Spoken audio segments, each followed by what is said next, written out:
न मेरे यारे न मेरे सक्के भीरा को पता है मैं क्यों उदास हूं। ये राज ओए जो सिर्फ मेरे खुदा को पता है मैं क्यों उदास हूं। और मुहब्बतें च अजाब होंदन मगर ये दहलीज छुट नहीं सकदी।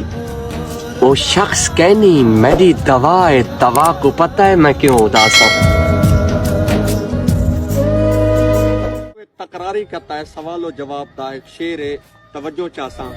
मैं आख्या कदी करम दी अख साडे पासे साफ तकेसो। ऊ आख्या पागल अपने अखी विच सारी उम्र सिलाब तकेसो। मैं आख्या कदी भूल चुक के साडे हाल खराब तकेसो। ऊ आख्या पागल साडी राह हर वक्त बेताब तकेसो। मैं आख्या कदी साडे वल सजन बिना हिजाब तकेसो। ऊ आख्या साडे चेहरे ते हिन यार नकाब तकेसो। मैं आख्या कदी साडे वल सजन ख्वाब विच आन तकेसो। ऊ आख्या निंदराई खस गिनसा अख लगी ता ख्वाब विच तकेसो। सवाल ढेर ईमान दे अंदर मगर दसावण दा डा नी अंदा। असां ता सादे सफी लोग हैं साकू अलावण दा डा नी अंदा। एक किंजे लोग जो दिल जी शैखू ईदी के पीरे लताड़ देंदन।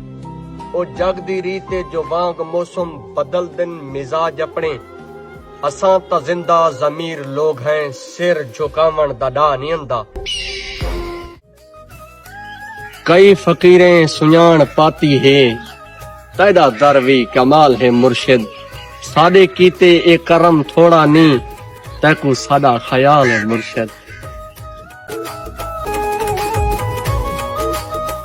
चंगी गल नहीं मेरा दिल चंगी गल नहीं मेरा दिल दर्द होंदे दर बदर होवन। तेरा घर भी मेरा घर है वडी नेमत है घर होवन।